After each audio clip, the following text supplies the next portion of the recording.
pit stops are done for these teams and for NASCAR on Fox. We're going to carry you through the checkered flag.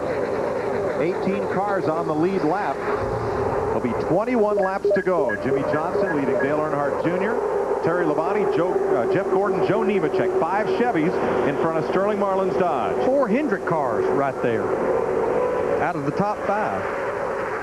In fact, when they crossed the line that time, the Hendrick cars came up on the scoring system 1 through 4. I don't know where Rick Hendrick is, but I'm sure he's smiling right now.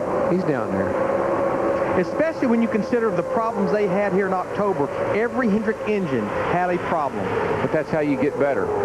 They found something, made more power, and the things were fast, but they blew up. They went home and fixed it. How about our point leader, Steve Burns? Interesting conversation on the radio, Mike Joy. Crew Chief Robbie Reiser just told Matt Kenseth, I may have just cost you the race. We should not have put on right side tires. We only needed 6 seconds worth of fuel. And again, Steve, best I could tell, looking down pit road, we don't have the greatest view. He was the only leader that changed tires. I totally disagree. I think if he's right there with the leaders, he's got fresher tires, that might pay off. It just might pay off. Here are the times that the lead cars spent stopped in their pits. That's what moved Joe Nemechek up into that top 5 and got Terry Labonte right there. Just as a driver, trust me, when you can put tires on my car and get me back out in that shape right there, I'm a happy camper. Tell you what, it is so good, Terry Labonte in that 5 car. See him up battling for the lead. He's going for the lead, baby. Yes, he is, against his teammate Jimmy Johnson. He has help from his 2 teammates behind him.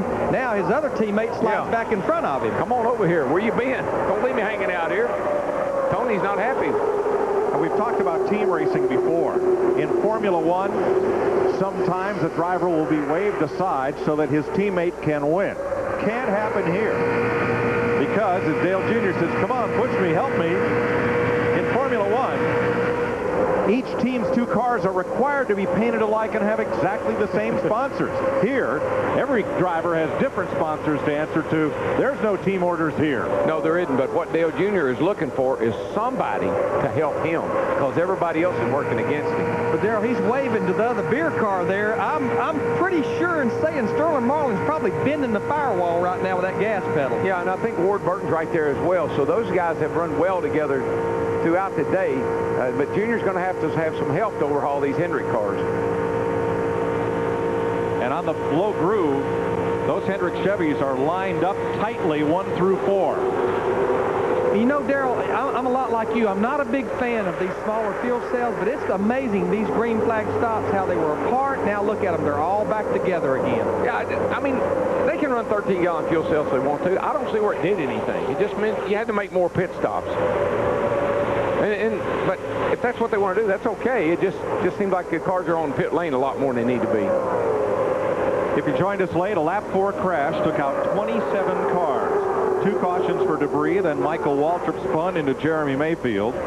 Then Tony Stewart collided with Greg Biffle and Kurt Busch. A final debris caution at lap 132.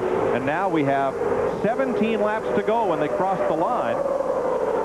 Chevy's up front.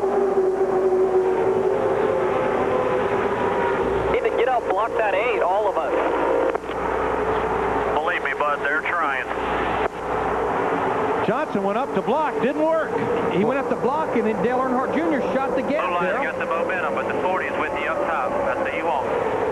See, he worked the deal. He got Sterling to help him. Oh, look at the back of Johnson's car. A lot of damage to that left rear quarter. That did not pay off at all for him.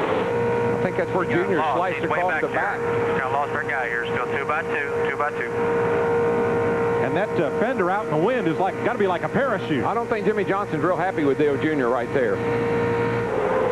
He says, hey, bud, you forced your way around me, and but that's the restrictor plate racing. You just got to live with that. You heard Ty Norris, Dale Earnhardt Jr. spotter, say we lost our partner. Sterling Marlin has been kicked all the way back to about 12th in the 40 car. But you also heard him say we got to work together, keep that 8 car back. It didn't work. Terry Labonte running right in Dale Jr.'s tire tracks. He is third by a nose to Jimmy Johnson, but he has Jeff Gordon right behind him. Now, this is when Dale Jr.'s car seems like it always is just amazes me. He can get all those cars lined up behind him, but he can sit there and run in front of those guys and just lead them. He just kind of eases one side to the other. Whichever line starts to come up close to him, he'll pull down in front of them. Be 15 laps to go this time, but Darrell, I don't look for him to come much off the bottom of that racetrack probably in these final laps. But I do have to say that the Hendrick crowd has done an incredibly good job of closing the competition gap, the competitive gap between themselves and the 8 car. And a lot of that credit has to go to Randy Dorton and his engine shop, because they had to overcome not only a speed differential, but a reliability problem here last October. I can't believe Jimmy Johnson is still running right with him with that fender catching the breeze. And he got a heck of a runoff turn, too, and got a little bit of help. But, yeah, Mike, you're right. Look at it. We can see it from here. It's like a big old parachute hanging out behind that left rear tire. Yeah, he'd probably wish somebody'd kind of run into it and knock it back in. Better be careful what you wish for. Right. You might get it. You might get that.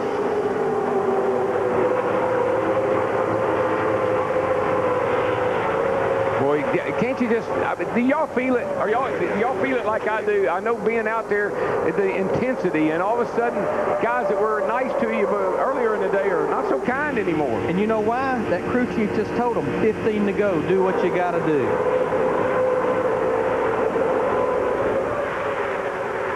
Dale Jr. may have had an easy time getting to the front, but he is not getting away. I tell you, so much work has paid off on pit road. I look at Ricky Craven right there in the 32 car. Wasn't that many laps ago? They were making repairs on his car on pit road. Here he is back in the top 10, Jeff Hammond. That's right, and you're talking about pit road. The guy who didn't have a good day on pit road or at last pit stop was Kevin Harvick. He was up there fighting for the lead.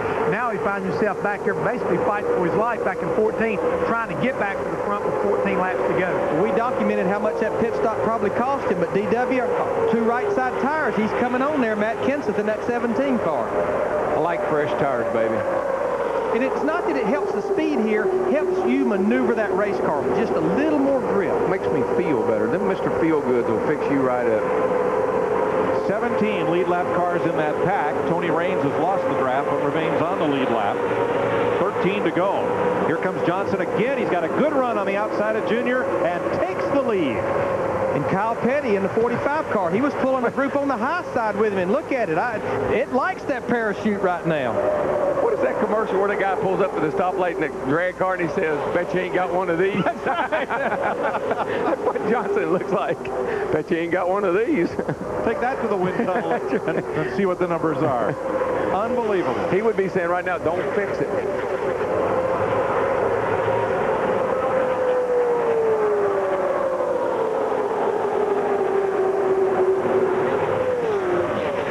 Dale Jr. and his running mate, the problem is they're side by side. Ward Burton has been probably the best friend that Dale Jr.'s had in quite a while. The shame of this, Darrell, is you could finish this race 0.8 of a second behind the leader and be 17th. The way the day's gone, I'll take it. Ricky Craven in the 32 car. He has a new friend there, Ricky Craven. Terry Labonte in the 5 car right behind him. Now those 2 Hendrick cars running behind Ricky Craven, Labonte and Gordon. Jimmy Johnson climbs the hill. Ward Burton had a look in between. Thinks better of it. I know Childress engine in that Pontiac isn't running too bad there. He's running real good. A roll tide in Alabama is a good thing. 11 laps to go this time. 11 laps to settle it. Nemechek dropping back on the inside. May be trouble, but for the lead, Johnson outside of Junior once again. And Ward Burton in the 22, he is just shoving Jimmy Johnson off turn 2. And Joe Nemechek has a problem. He has lost the lead draft and is slow on the backstretch. You know, Dale Jr.'s got to be looking over at Ward Burton and saying, hey, man, on the bottom. I thought you and I were going to work together. Got the 17 and his teammate, the 23. Jimmy Johnson right now, he's doing what Dale Earnhardt Jr. He's trying to figure out which one of those lines are fixing to move.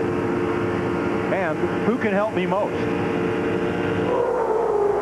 Nobody. He's going to split the 2 lines. And the reason is 10 laps to go. That's what you do. You just kind of let one side pull up a little, then you pull down, block that side. Just kind of play. I like to call it working both sides of the street, because you're really just trying to keep everybody behind you. And right now they're catching a pack of 4 cars that's laps down, but definitely those cars are poking a hole in there for this group.